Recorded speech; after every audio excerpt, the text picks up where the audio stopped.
নমস্কার বন্ধুরা, কল্পনার রসনা ঘরে সবাইকে স্বাগত। আরও একটা নতুন রেসিপি নিয়ে তোমাদের কাছে চলে এসেছি। আজকে শেয়ার করব চিলি পনির। দারুণই সুস্বাদু একটা রেসিপি।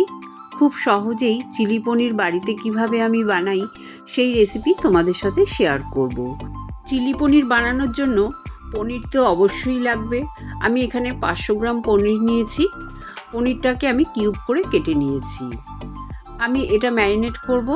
দিয়ে দিলাম স্বাদ অনুযায়ী নুন, হাফ চামচ কাশ্মীরি লাল লঙ্কার গুঁড়ো, আর এখানে আমি দিয়ে দেবো 2 চামচ কর্নফ্লাওয়ার। কোটিংটা আমি খুব হালকাই করব, সেই জন্য 2 চামচ কর্নফ্লাওয়ার দিলাম। সবগুলো উপকরণ ভালো করে মিশিয়ে নেব। মেশানো হয়ে গেলে আমি এটা 10 মিনিটের জন্য রেখে দেব। পনিরটা আমি ফ্রাই করব, তার জন্য গ্যাস অন করে আমি ফ্রাইং প্যান বসিয়ে দিলাম আর বেশ খানিকটা রিফাইন তেল দিয়ে দিলাম। চিলি পনিরটা আমি রিফাইন তেলেই রান্না করব। তেলটা যখন খুব ভালো মতন গরম হয়ে যাবে এক এক করে পনিরগুলো ছেড়ে দেবো। পনিরগুলো কিন্তু একসাথে অনেকগুলো দেবে না, অল্প অল্প করে আর একটু ফাঁকা ফাঁকা করেই দেবে ভাজার সময়। সবগুলো দিক যখন লাল লাল করে ভাজা হয়ে যাবে আমি পনিরগুলো তুলে নেব। প্রথম ব্যাচের পনিরগুলো আমার ভাজা হয়ে গেছে। এবার আমি এই পনিরগুলো তুলে রাখবো। বাকি পনিরগুলোও কিন্তু আমি এইভাবে সব দিক লাল লাল করে ভেজে তারপরে তুলে নেব।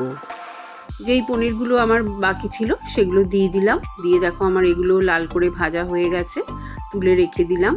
একটা বোলের মধ্যে আমি সসগুলো মিশিয়ে নেব। প্রথমে 2 চামচ ভিনিগার দিয়ে দিলাম, 2 চামচ সয়া সস দিলাম, 2 চামচ দেব রেড চিলি সস, আর 2 চামচ দেব টমেটো কেচাপ। এই সবগুলো সস খুব ভালো করে আমি মিশিয়ে আগে থেকে রেখে দিলাম, তাহলে রান্না করার সময় মেশাতে খুব সুবিধা হয়।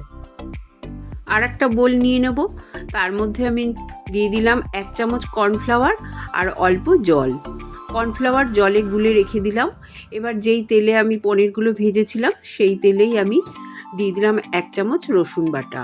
রসুন বাটাটা তেলের সাথে একটু হালকা নাড়াচাড়া করে ভেজে নেব, কারণ রসুনের কাঁচা গন্ধটা যাতে চলে যায়। তারপরে আমি কিউব করে রেখেছি ক্যাপসিকাম, পেঁয়াজ দিয়ে দিলাম।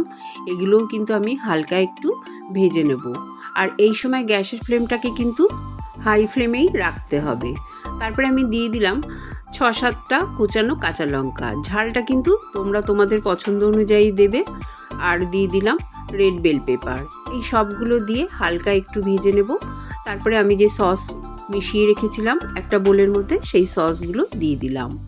সস দিয়েও খুব ভালো করে একটু নাড়াচাড়া করে নেব। তারপরে দিয়ে দিলাম আমি ভেজে রাখা পনিরগুলো দিয়ে খুব ভালো করে নাড়াচাড়া করে আমি মিশিয়ে নেব। এরপরে আমি যে বাটিতে সস মিশিয়ে রেখেছিলাম সেই বাটিটা ধুয়েই অল্প জল দিয়ে দিলাম।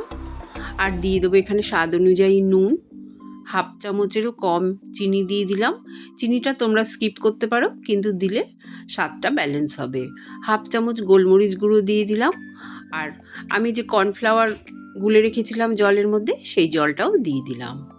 আর কিছু দেওয়ার নেই, সব কিছু আমার দেয়া হয়ে গেছে।